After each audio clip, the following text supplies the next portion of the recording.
All right, Dr. Kornberg, we are live. Thanks everyone for joining us. It's Michael Wong, and welcome back, Dr. Simon Kornberg. Dr. Kornberg's a board-certified neurologist that worked with us from 2015 to 2017, and spent the last 3-4 years in the Northeast, but he's back with us in Miami and soon to be Fort Lauderdale. So we're very excited to have him back. Dr. Kornberg, you want to introduce yourself more? Yeah, Simon Kornberg. Yeah, thanks for the welcome. It's nice to be back in sunny Florida. Nice to be back at SEVN. It's yeah, been fantastic. It's really happy to be back here after it's about 2.5 weeks, and it's been awesome. So yeah, good to be back and seeing patients down here again. Awesome. So again, this is a live Q&A for pet owners with dogs with neurological problems. So things like brain tumors and strokes and paralysis, intervertebral disc disease, vertigo, things like that. And Claudia, our beards are nowhere near each other's. His comes in nice and mine comes in gray, but thank you, Claudia. So we're talking neurology for pets. Seizures, balance problems, paralysis, difficulty walking, pain, things like that are what we do and what we know. So we're here to do our best to try and answer your questions so that we can try and help as many pets as possible. We are a little bit limited in what we're able to do just because we're typically not able to lay hands on your pet or see them in person or review things as in-depth as we would with an appointment. It's much more challenging for us to provide specific information, but we're going to do our best to give as much good information to try and help as many people as possible. So first we've got Miss Lorenzo or Miss Moreno and her dog Jake. She's joining us now. So Jake's a 9-year-old castrated male basset hound in Puerto Rico. He was diagnosed with pancreatitis in November 2020, and soon after that diagnosis, he was vomiting a lot and was eating very slowly. But now we're dealing with difficulty controlling our tongue. Can you tell us a little bit more about what he's doing? Does the tongue just sort of hang out, or I've seen the videos, and Dr. Kornberg's seen the videos, I guess. How did we come to a diagnosis of a paralyzed tongue? I can hear you. I hear you. You know, not complete. You hear me? Okay. Yeah, there's definitely a delay. So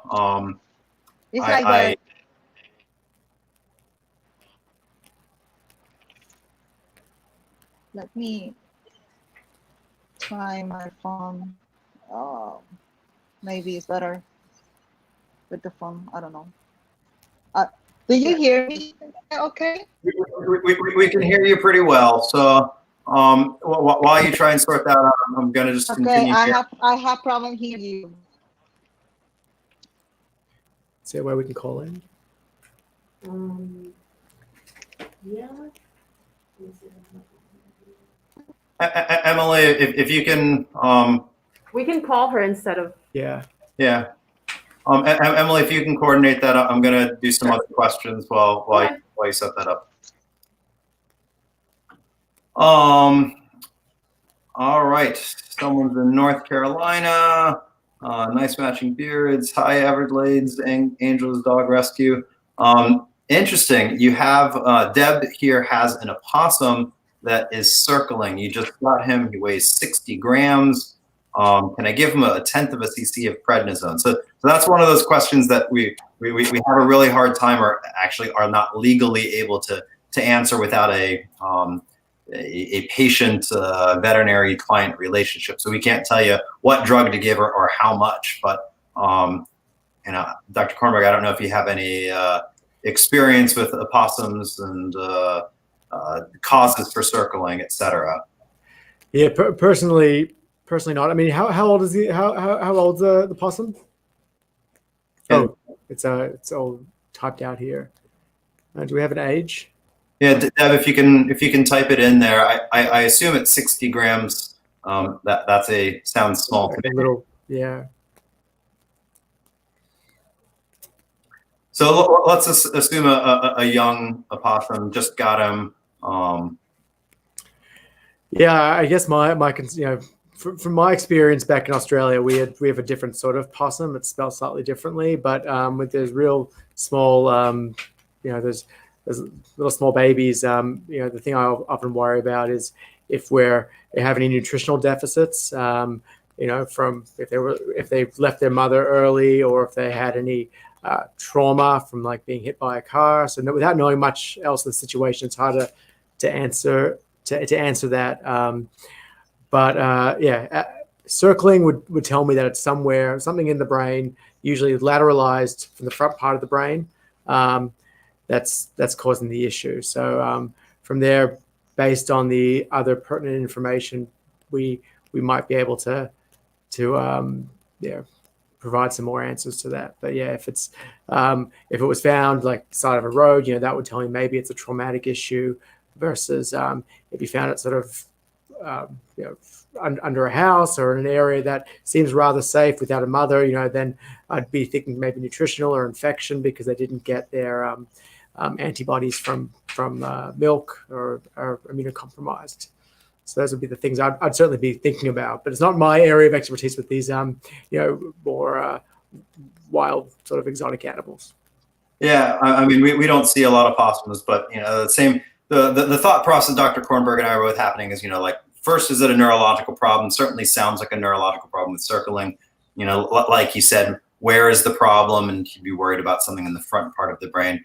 And then from there, we try and come up with a list of possible causes based off of history and examination and age and, for our dogs, breeds and things like that. So,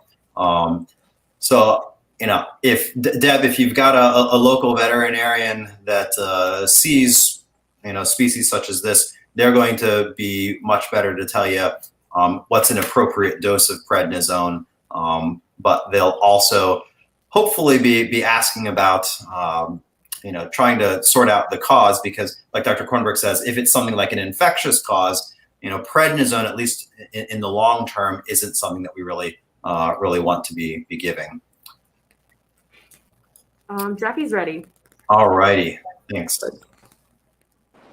All right. Take two. We'll just do a phone call. Oh, do a phone call. Okay. Hi, Jackie. Hi, I can't see you, but I can hear you. So I can hear you great. I don't know. Yeah, having problem with I don't know, because I have a good internet system. I don't know what happened here. So my name is Jacqueline. I'm from Puerto Rico. So excuse me from my English. It's not my first language. So I will do my best here. So Jake is a basset hound. He's a 9-year-old basset hound. He was in a pretty good health until last November, that he began with some vomiting, and I brought him to the bed, and he was diagnosed that the diagnostic was pancreatitis. But after that, he began to eat very slow. So I bring him back to the bed because I was thinking that he had something stuck in his in his throat.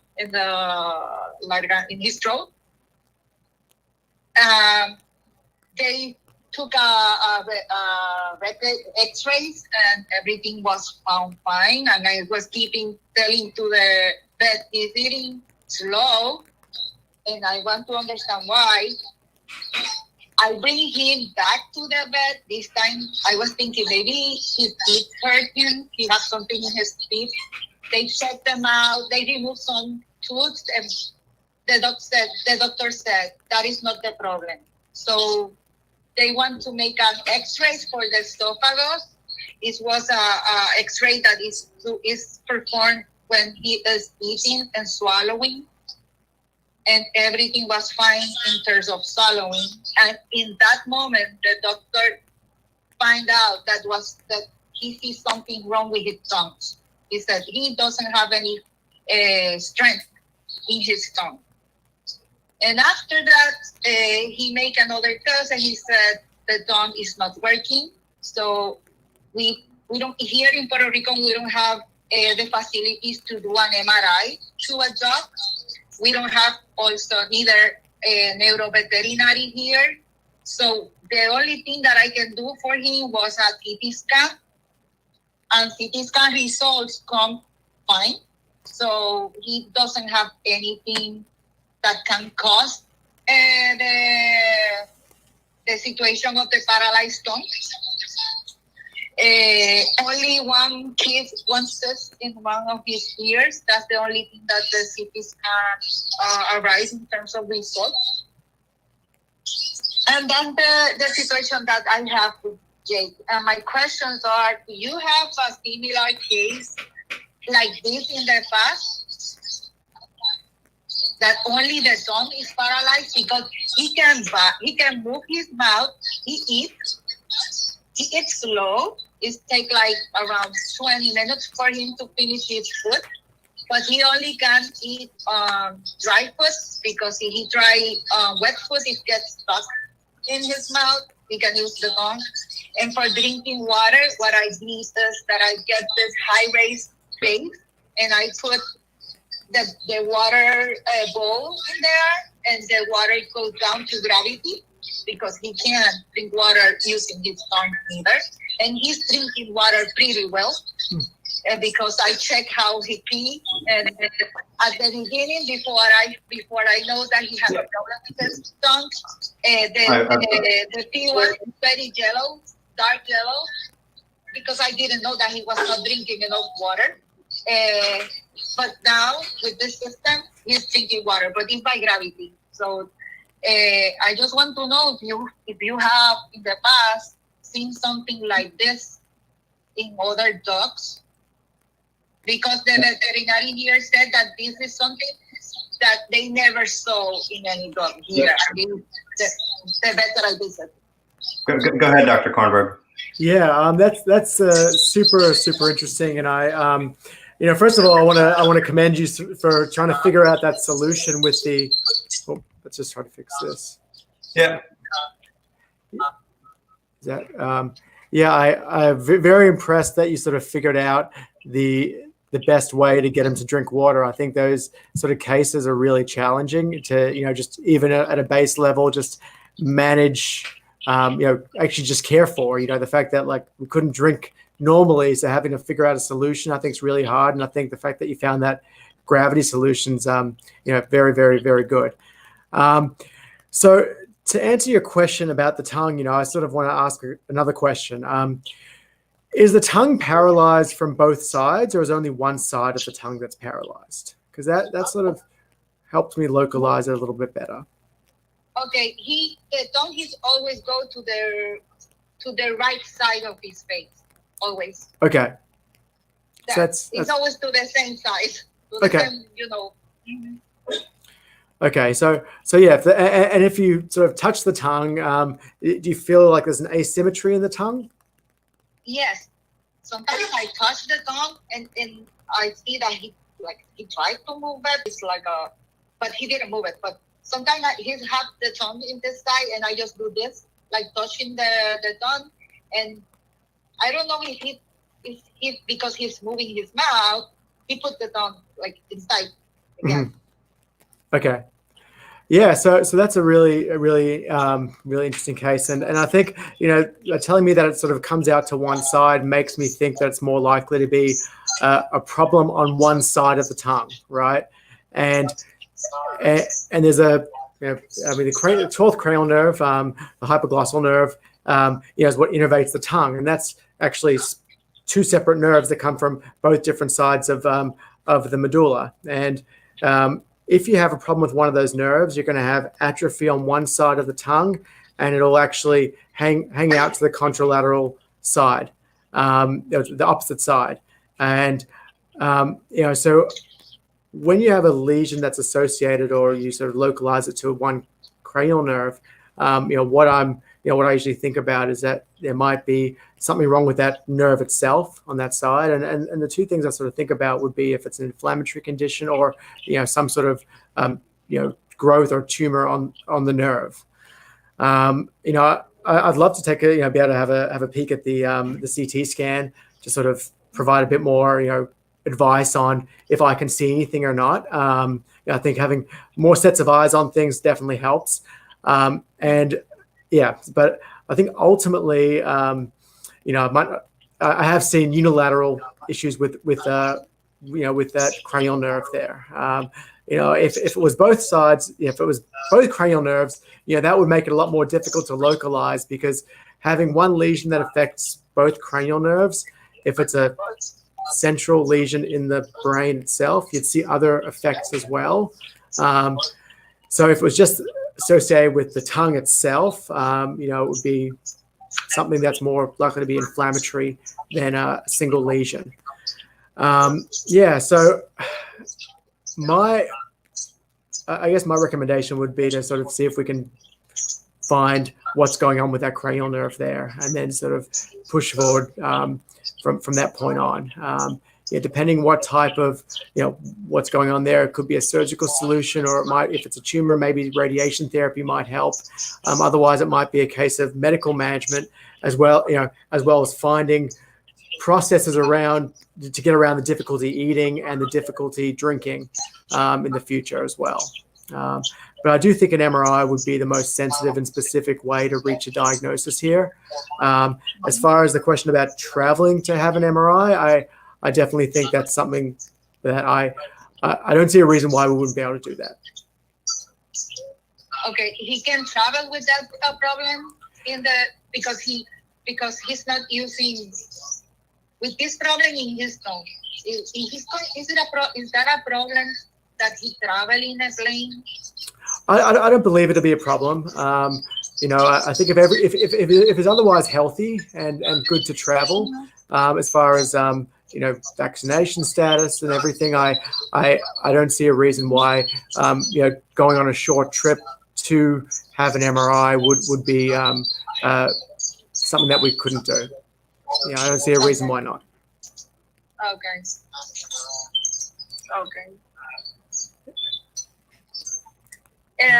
Do you think that is there any correlation between the vomiting episode that I saw on December or late November and this situation that he had in his sons?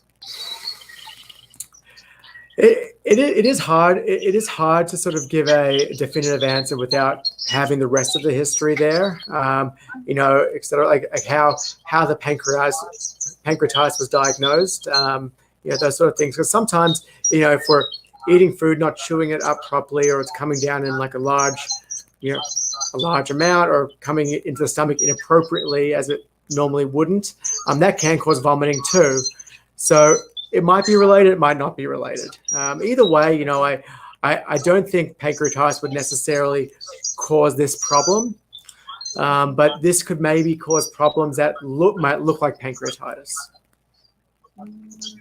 Yeah, but without looking at the rest of the records and sort of knowing how the pancreatitis was diagnosed and what other things sort of came up in that exam, it's definitely hard for me to give a definitive answer on that. Okay. It'd be really tough to connect the two, but Jake's case is kind of a little atypical to begin with, so it'd be really hard for us to completely rule that in or rule that out. Okay. So this is still a possibility that he can, for example, if I decide to bring him to Miami to do the MRI,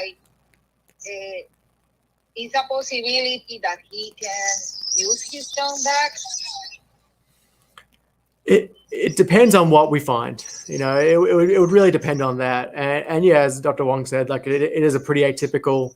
It's not a typical presentation, so I don't necessarily want to sort of get into each individual. I think sort of worrying about every single thing that it might potentially be when it's already a pretty atypical case, would just cause, I guess, unnecessary worry, and it might be it might be something that is absolutely something that could be reversed, medically. It's it's more of a case of, hey, let's figure what this is, and then we can sort of direct a plan in the future. Yeah, but I think it's definitely possible. You know, I think the first step is just finding out what it is, and then we can sort of formulate a plan going forward. And I think the thing to remember is that there's always some sort of plan that we can have in place. You know, regardless of what the problem is, you know, the fact that he's otherwise medically healthy, you know, I do think regardless of what it is, there's going to be ways that we can sort of talk about to A, help the problem, or B, sort of get around this problem in the future, and give him the best, you know, quality of life, and, you know, help him get through this. You know, I think there's definitely options here in the future. It's just, we need to figure out what it is so we can know what those options are going to be. I forgot to mention that he also received a prednisone treatment. Okay. For 3 weeks. So they tried to see if there was an inflammation or something. It doesn't work. In addition to that, my last question is, what I should expect from this condition when he gets older? He won't stop. He won't be able to eat. He's going to be, you know, or he's going to have quality of life in the way that we are doing now. Yeah, and look, without knowing, without knowing what it is, and sort of knowing whether this is something that could potentially get better, or something that, you know, isn't going to get better, and something that we could sort of, without knowing what it is, it's hard to know what his future quality of life is going to be when he gets older. You know, I definitely think, it's a tough one, and I would definitely happy to take a look at the CT scan and see if I can see anything different. Sometimes a fresh set of eyes can definitely help. But yeah, I think it's hard to give that answer without knowing what we're actually dealing with. Now, I can tell you where I think the problem is, but then I can't really say what the exact cause of that problem is, if you know what I'm saying. You're asking all the right questions that, you know, we that's what we wake up in the morning, is to try and answer those and help people with these. But, you know, we're just on the third order of magnitude of impossible questions to answer. Without knowing what the underlying cause is, it's impossible to know what his quality of life will be. And you know, I know you want to answer that question. It's just a lot on us to make that decision for Jake of, hey, it's a bad quality of life, or, you know, without having never met him. It's just not in his best interest for us to try and answer that question for you. And another question, and this is the last one. If this was a tumor, a sort of any tumor, the CT is not able to detect that? Yeah, so that's a really good question, and that's sort of a big something that we talk about a lot, and it's a CT versus MRI. You know, CT is really, really, really good for looking at bone lesions and, you know, certain things in the abdomen and the chest as well. But it loses a bit of definition and sensitivity when we're looking at like soft tissue structures. So if we're looking at bones, great. But if we're looking at things like muscle, or like the same density as muscle, you know, the MRI does a much better job at differentiating that. So CT is probably more sensitive than an X-ray, but not as sensitive as the MRI. And if let's say worst case scenario, it is something like a tumor, and, you know, it is a similar sort of density to the tissue surrounding it, the CT won't pick it up very effectively. But if it's a similar density, but has a similar has different sort of water content or different cellular composition, the MRI is actually really good at differentiating that. And so that's why it might not be picked up on the CT, but the MRI actually might give us a much better picture. Okay. Something additional that I noticed in him is that I don't know, it's because he lost weight, but this part of the head, it's like he lost some muscular. I noticed that as well on the video. He seems to be a little bit atrophied in his muscles there. It's, as you were getting at, a question of chicken or the egg. Is he atrophying there because he's not getting enough nutrients and not eating enough, or is it whatever the same underlying problem that's causing potentially this problem in his nerves? Could it be causing a problem in his muscles or the nerves supplying those muscles? Or could it be completely unrelated? So it's a great question. I actually did notice that on there. Again, all things that make it a reason for a neurologist to examine him. That's always step one. Okay. So if I decided to bring him to the U.S. to Miami, how long it's going to take for me to see the results or the MRI? I can make the appointment from here. I can have someone reach out to you to discuss sort of the ins and outs of travel and expectations and things like that. So we're happy to reach out. Emily, do you have all of the contact information? So we can reach out and answer all those questions about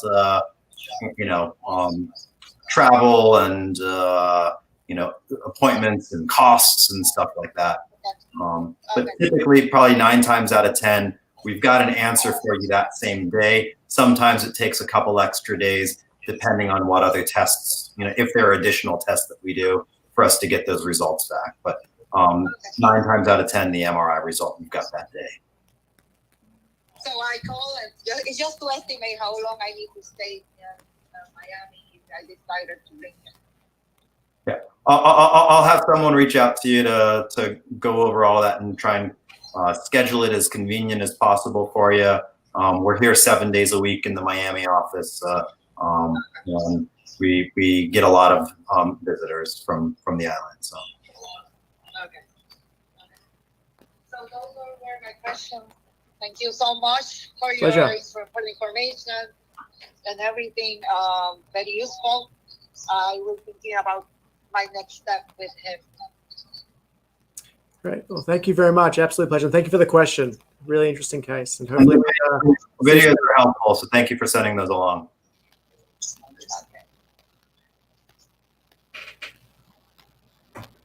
All righty. We've got some good questions in the comments over here that I want to get to, but Melanie's here right now. She has a 4-year-old. Hello. 4-year-old female spayed golden named Layla that started having seizures about 2 years ago. They're every 6 to 9 months. We met her last August. We did an MRI that was normal. Presumably we did a spinal tap as well. Was the spinal tap normal as well? Yes, I believe so. And so we diagnosed with an idiopathic epilepsy or idiopathic seizures. Just had a seizure last week, which was a little bit longer and more severe. No medications right now, just because they've been relatively infrequent at every 6 to 9 months. So questions are any natural remedies or special diet. So take it away, Dr. Kornberg. Yes, that's a good question. I guess when it comes to sort of natural remedies and special diets, I think they can be a valuable sort of ancillary add-on. I wouldn't say there'd be something that would sort of replace the conventional medications. I think the conventional medications are they came from human medicine and moved on to animals, and they've been really tried, true, tested, and I think in the right hands, they're actually extremely safe. In the right hands with regular testing, I think they're great. But I am one thing I'm becoming more and more of a fan of is some of the specific diets. With the medium chain triglycerides, and they're had some pretty positive data to suggest that they can actually help reduce the seizure frequency. But if we're still having breakthrough seizures with medications, the first thing I would do is sort of plan to alter the medications. So sorry, Dr. Kornberg, we're not on medications right now. Right. We haven't started any yet.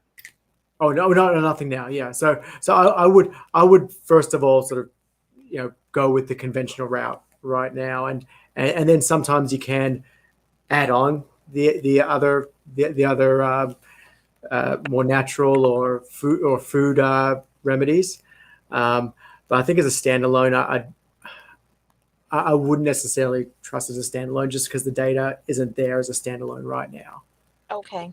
Okay. And the medication hasn't been started just because of the frequency of her seizures right now. They've Yeah. been pretty infrequent. So when should you consider? I mean, I've been told anywhere from like any seizure activity, 4 to 6 weeks of frequency every 4, if she's having a frequent, a monthly seizure, to initiate maybe start thinking about the anti-seizure medication. Is that correct?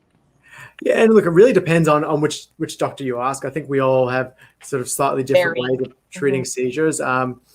Me personally, when I have a patient that has a track record of having seizures, I do like to treat them because so if it's a single seizure, I don't think there's an underlying cause, so if I know there's an underlying cause of a seizure, like something like a brain tumor, etc., then I say, okay, well, we have an underlying cause. Right. There's going to be constant irritation there in the brain, and so we're always going to have a seizure focus that we should probably prevent from having seizures. But with epilepsy, with epilepsy, presumed idiopathic epilepsy, if we have oftentimes it might start from a small population of hyperactive cells within the brain, and that area has like hypersynchronous activity. And then what happens when you see the generalized seizure is that spills over into the rest of the brain. And so you might not be seeing seizures, but there actually might be some subclinical activity which sensitizes the rest of the brain to seizure. And so over time, seizures untreated often, an epileptic dog will get worse because those first of all, that population of cells, keeps on getting the hypersynchronous activity. Mm-hmm. Then when it spreads, it sort of, the brain's amazing in that, certain pathways get hardwired, learning activity. But I think with the brain as well, those seizure pathways where the seizure spread can also get hardwired over time. So even if, it's infrequent seizures, but we still are seizuring on I wouldn't say a regular basis, but multiple bases to the point that, we're an epileptic patient. I do at least like to have some medications on board to mitigate some of that seizure spread because, small seizures can end up being, small frequency can end up being a large frequency down the track. And that's what I try to like. And would they have to be on those medications for a lifetime once started? It really depends on the patient and so the frequency beforehand. And that's sort of more of a discussion that I like to have with clients at the time of diagnosis and prescription. Usually I sort of prepare for more likely lifetime medications. But, I also think sometimes it is open for discussion as well, depending on the patient, depending on the age and also the feasibility of medication. I think that sometimes it is hard to medicate long-term and sometimes it can cause some side effects as well. So I think that's a discussion down the line. I generally, if I have a patient that I start, that are presumed epileptic, that I start on medications early on in life and later on, everything's going great. We don't have really any side effects. We're doing the regular blood work. We're not seeing really increases in, critical values in the blood work. Then I don't see much of a reason to take off. I think it's more of a risk to take off than to just leave it on and just continue to monitor over time. But that's definitely something that I'm sort of malleable on that. And I think it's definitely something that is important to have a good open dialogue with, your treating doctor and move forward. I think that's, but as far as other things, I think, looking at the Purina diet, the Purina NeuroCare or Hill's brain diet as well. And there are some CBD products as well, which, I think it is variable whether they help or not, and it's variable also the source of the products and how pure they are. They're not really like FDA approved medications and they're things that I couldn't really go out and say, hey, do this is going to make things better. It's not really my place to do that. I do think but some people do find they can help as a side. They can help the main driver, which is the conventional medications. That's usually my perspective on it. And the last question, would I expect, because of this last seizure that she had, I seem to feel that the intensity was a little greater than the ones she's suffered in the past. Is that something that's to be expected as she has more seizures over time? Do they increase in intensity, or that's just, again, patient specific based on? Look, it's definitely, it is patient specific and it's also cause specific. But in this case, we were presumed idiopathic epileptic.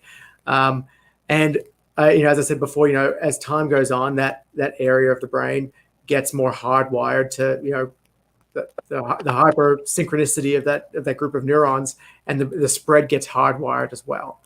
And so that's why, so I do expect untreated seizure patients to potentially get worse, given time.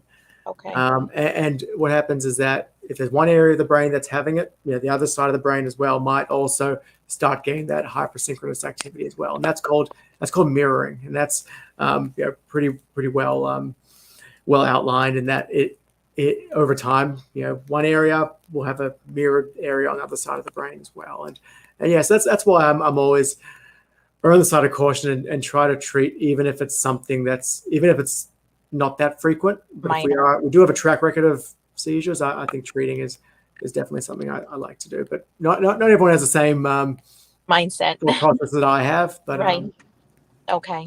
Perfect. Well, thank you so much. I appreciate your time. Absolute pleasure. Nice to meet you. Thank you. Likewise. Thank you. All righty. So we've got two different questions here that are pretty darn similar. Both their dogs have seizures and are on medications, but they're going to be traveling or going on vacation. So anything special or extra that Sarah should be doing for her 6-year-old dachshund when going on vacation. So whether it's medications or preparation or anything like that. A really good question. I definitely think. I definitely think when you're going traveling, it's always good to have a plan when you bring pets with you, and I think even more so for patients that are epileptic. So when you do go on a trip, know where an emergency clinic is nearby. That to me would be the number one thing. If something happens, to know where you're going before you get there is super important. Also making sure you have enough medications and extra medications. And I guess personally for me, whenever I travel with medications, I'll actually take I'll take all my medications and I'll probably take more than I need to, and I'll probably split them into two vials just in case one goes missing. So you're not stuck that if you lose the medication, misplace it, leave it in a hotel room or wherever you're going, that you're not going to be without it. Because I know that would be the most stressful thing if I had, if one of my dogs, my personal dogs was epileptic, and all of a sudden I realized I've lost the medications. Things get lost on holidays. So just make sure you have contingencies around that. And also knowing that, if you need medications called in or any refills called in, where you are, you can also have that done beforehand. Those are the things I look at, and also knowing your pet's seizure triggers are really important as well. I do think it's underrated, knowing certain situations that trigger, that might contribute to triggering seizures. Sometimes it's stress, really big anxiety, lots of anxiety, excitement. Knowing those things and mitigating those factors, I think, can be really important, especially when you're going to a place that's all new and that your pet hasn't been there before. So I think those are the things that I definitely think about, and just having contingencies in place, definitely. Yeah, definitely. I mean, just being prepared. And there are some comments here in the comments about what they do and what their neurologist has recommended of sometimes, giving an extra dose. That to me would be more if the dog's having seizures, having rescue medications on hand. But yeah, just being prepared, having your medications with you.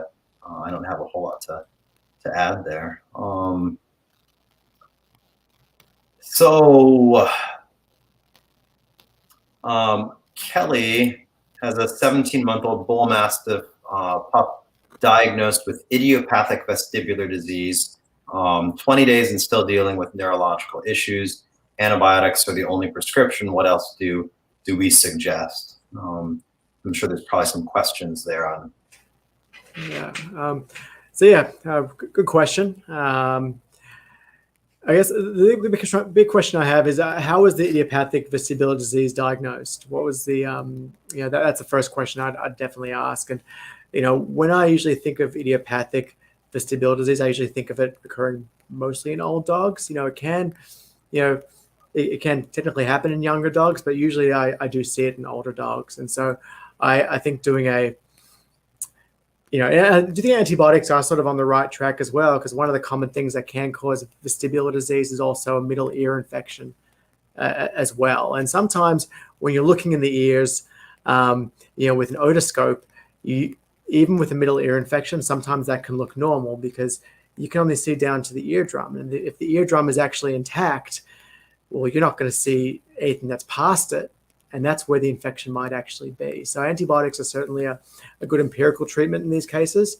But antibiotics, like, in the ears, as with anywhere, are sensitivity specific. So if it is an infection, knowing non-responsive treatment might indicate that if it is an infection, well, it might be not sensitive to that antibiotic. So that's something that's important. But I think at this point, the fact that it hasn't gotten better within 20 days and we're still dealing with these issues, more of a workup, more diagnostics would, in my mind, be definitely indicated here. I think looking for things like a middle ear infection, looking for other things like inflammatory brain disease and other issues there, I think to me would be important. Metabolic conditions, so I think a further diagnostic workup would be something I would definitely want to seek out. Yeah, I definitely. I mean, that's one of the common things, at least that I see online in forums, where people are talking about my dog was diagnosed with idiopathic, but hasn't had any tests. Idiopathic vestibular diseases and idiopathic seizures or idiopathic epilepsy is a diagnosis of exclusion. Like Dr. Kornberg said, usually for the idiopathic geriatric vestibular kind of that we're taught about in school, those are usually older patients. So the fact that you've got a 17-month-old dog, that's raising little yellow flags for us of could there be something else going on. We totally get it that not everyone's in a location or in a position to meet with a neurologist or do an MRI. So we'll often try empirical therapy, which it sounds like what's happening with your pup with the antibiotics. I have another question right after it that has to do with vestibular disease. Have you ever seen any cases of episodes, presumably of vestibular disease associated with periodontal issues?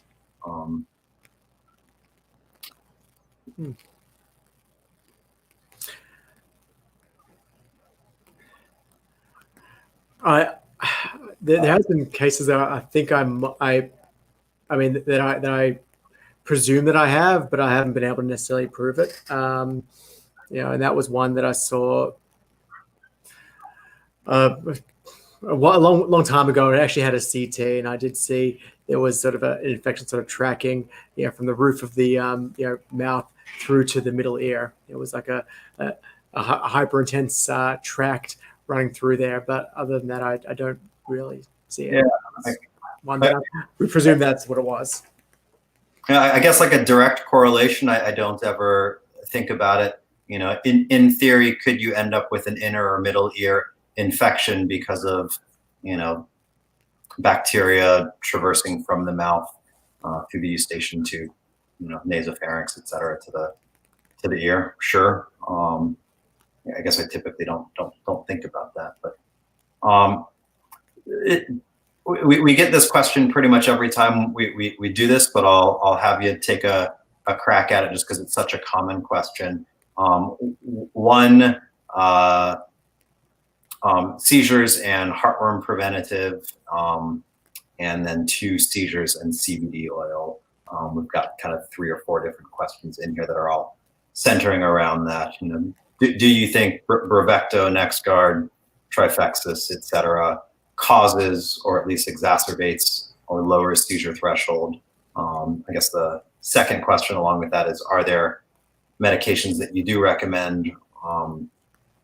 And then kind of lots of people are asking us about, CBD oil for seizures. Yeah. So as far as the, as far as the seizures with the parasite with the parasitic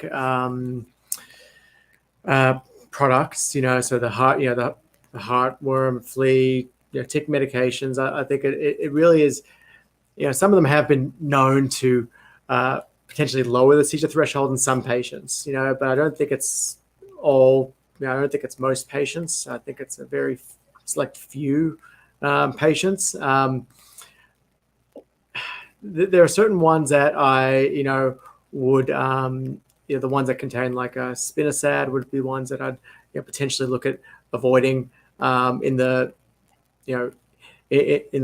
with patients that are known epileptics. But most of them are at normal doses. The vast majority of patients are actually completely fine.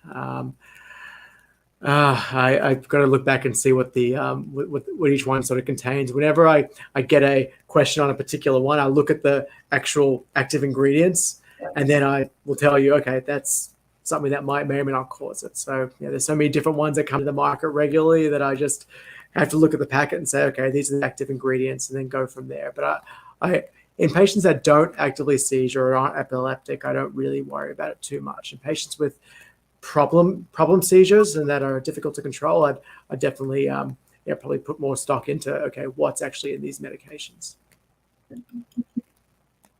A 4-year-old Maltese with autoimmune meningoencephalitis, seizure every 3 to 4 days. He's on phenobarbital, prednisone, Keppra, Sandimmune or Atopica, and Cytosar.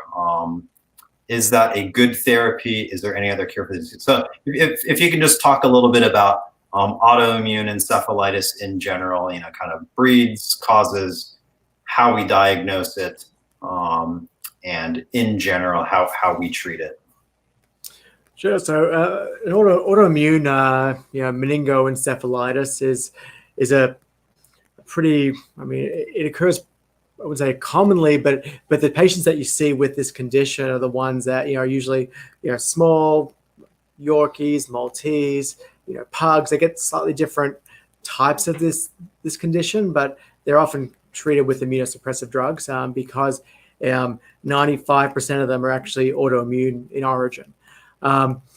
So that's the first thing. What you'd see is often like it can often be something like neck pain. It could be acting strange. It can be seizures. It can be circling in a direction. So anything that localizes to the brain or spinal cord can potentially be affected by one of these autoimmune meningoencephalomyelitis. So that sort of encompasses everything. Now, the way you diagnose it is through, we usually start with a baseline, physical exam, neurologic exam, sort of localize where the problem is. And then if it localizes somewhere in the brain or spine, then we follow up with an MRI scan. And that will often tell us, okay, there's inflammation, there's swelling, there's brightness, there's, different changes on the MRI in these areas, because the MRI is really sensitive for picking up, soft tissue, particularly neural tissue. So oftentimes you can actually see that on the MRI. And then following that, if we're suspicious of that, either based on the MRI findings, based on the age, the breed, and the clinical history, we'll follow up with a spinal tap, and that's usually done under the same anesthesia that the MRI is done under. And it's a small little procedure. It sounds worse than it is. It occurs. It takes about another additional 5 minutes, if that.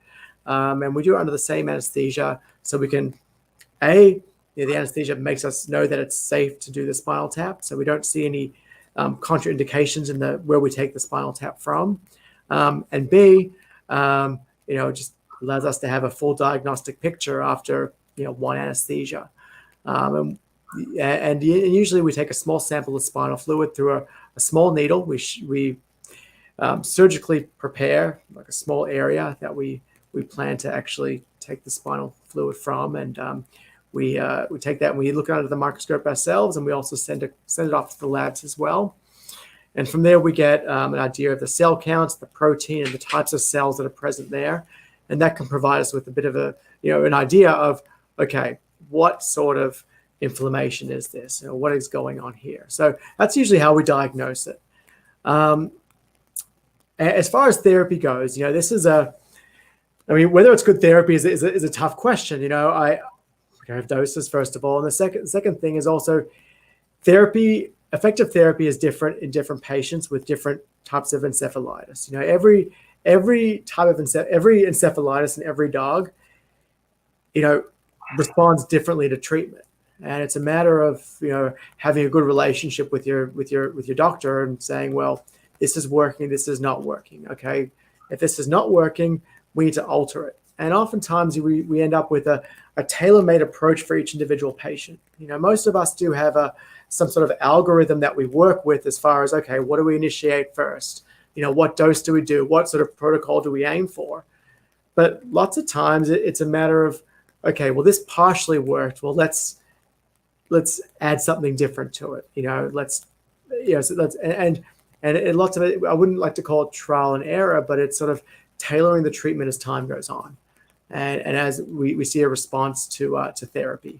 So that might be a very good, that might be an extremely good, treatment for one patient, but it might not be as effective in another patient. So it's really about the individual patient as to whether a treatment is a good treatment or not.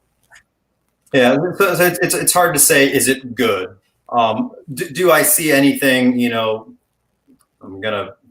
anything wackadoodle there? Not at all. I mean, for our dogs with inflammatory brain disease or meningoencephalitis, we're frequently treating them with anti-seizure medications like phenobarbital and Keppra, and suppressing the immune system with things like prednisone, Seizure, and cyclosporin. So nothing sounds like, gosh, that's a strange concoction or whatnot. But totally agree. It's tough for us to say, is that good?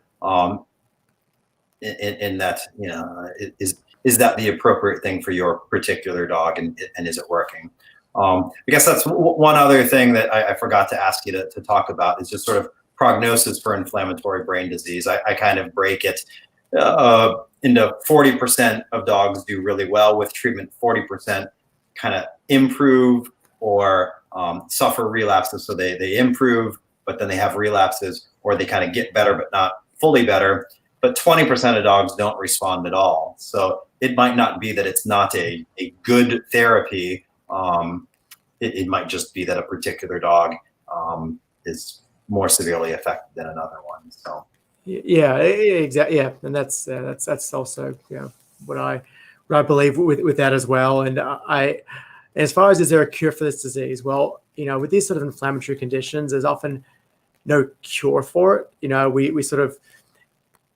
We aim for what's called like a remission, right? So we've had patients that will treat and we'll give a full course of the Seizure, and they'll be in remission and we'll never see them again because they're doing great, or we'll hear from them periodically that they're doing great. So some patients get off medications and they're doing great, and it's effectively cured, but it's more of a remission because it is an autoimmune disease that you don't ever fully necessarily get rid of. It just goes away for a period of time.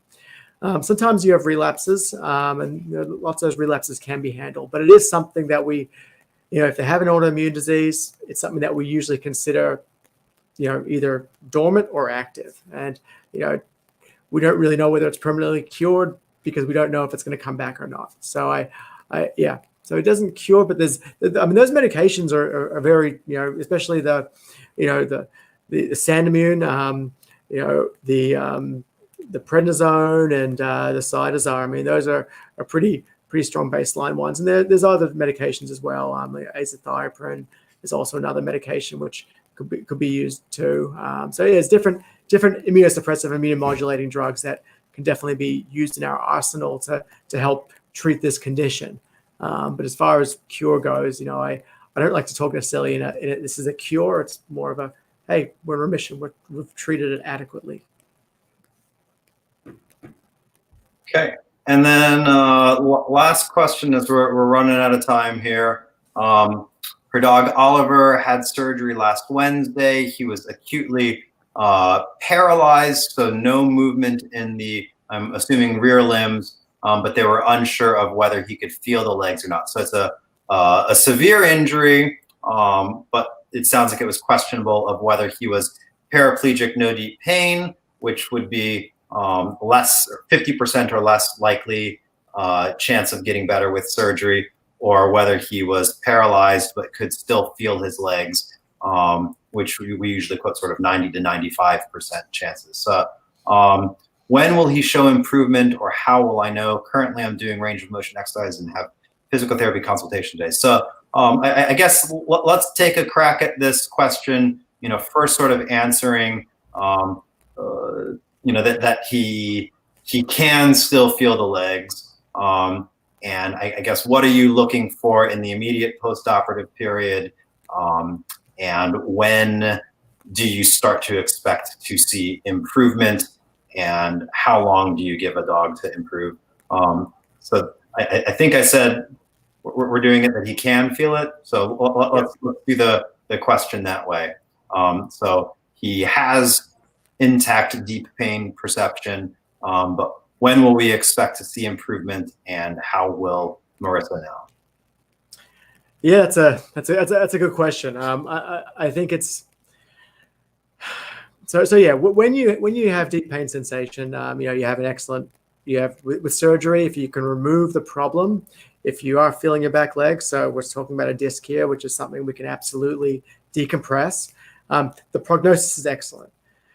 Now, what is often variable with this is how long we can expect things to get better. Because while we can fix the compression, the one thing that we can't necessarily fix is the edema within the spinal cord and the swelling within the spinal cord. And that's something that oftentimes, without bruising on the spinal cord, it still can be present. On the MRI scan, we actually can see the edema inside the spinal cord, and it may or may not be bruising. It might just be swelling or damage to the neurons. So that's what we can't see and we can't necessarily predict. That being said, right, and also like in patients that sort of go down acutely, so if they're walking one moment, they fell, and then they're paralyzed straight away, that to me says that this is more likely to be both a compressive and a concussive injury.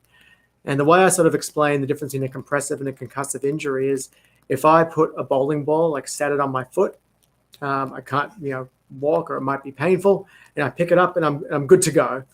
But if I drop the bowling ball on my foot, and I take it away, well, my foot's still going to be really painful, and it's going to be swollen, and I'll have issues walking. And that's the same with the spinal cord as well, right? So if you have more of a slowly compressive or a really compressive that just sort of came out and didn't impact the spinal cord, that, in my mind, is often the one that will heal itself much quicker. And it'll be more predictable when it gets better. But as far as the ones that are more acute and have more swelling and edema, that's something that can vary in time. As far as an expectation of how long it should take to get better, I expect to see, some, if we do feel our back legs, I would expect to see stability, at least, maintaining that level, at least maintaining that level, for at least couple of weeks. Because sometimes if there's swelling, the swelling can get worse. Very rarely, but it can. But I'd say it can be up to 4-6 weeks or more in longer scenarios if the swelling in the cord is severe enough. Most of the time, within a couple of weeks, I would see some measurable improvement, but it's not always the case. Sometimes it does take a little bit longer. Yeah, so it definitely takes longer, and the challenge, with this question is we don't know, can he feel his legs or not? At least at Southeast Veterinary Neurology, usually dogs are staying with us, at least 2, 3, 4, 5 days after surgery. Again, depending on the severity of the injury. So we're monitoring then, making sure things are at least staying the same or getting better. So we usually won't send a pet home until they're comfortable, they're improving, or at least stable, and that we can manage their bladder, whether they're peeing on their own, whether we're able to express their bladder. So then we'll usually recheck, about 2 weeks to take out stitches. But we're often calling between the time the pet goes home and the time that we see them back. But things that you could be looking for in a dog that was paralyzed but still had feelings, so that would be a category 4, would be any sort of movement towards category 3. So starting to see like a voluntary tail wag or voluntary movement of the rear limbs. Those are things that are positive that we're looking for. And it's not so much, I try and focus pet parents' attention from when is it going to happen to, well, let's just make sure the trend is going in the right direction. If I see a dog a week later and they're walking, fantastic. But if I see them a week later and they've gone from being no movement whatsoever to now they're wagging their tail, that's still fantastic because they're moving in the right direction. And because it was a slip disc and because we did surgery, still very optimistic that we're going to be in that 95% chance of regaining the ability to walk. Just every dog's different in how long they take to get better. And the factors are what Dr. Kornberg was getting at, is just how much of a concussive injury versus compressive injury is there. And then the biggest thing, which we're not really addressing here, is what was the severity to begin with. A dog that was paraplegic without feelings, the category 5, it's a much different timeline and much different initial conversation, and just much different expectations that we're setting up from the beginning. That those dogs only have 50% chances of regaining the ability to walk. It can take months for them to regain the ability to walk. And the first thing I'm looking for is, have they gone from a 5? I don't know if you can see my hand, but the words are, have they gone from a 5 to a 4, meaning regained the ability to feel the tail or the back legs. So what I can say is, if you're at Gulf Coast in Houston, you're in great hands there, and they're going to, much better be able to answer questions specifically because, they've met Oliver, they've examined Oliver. What I can say is, be patient, and, they're going to make good recommendations there.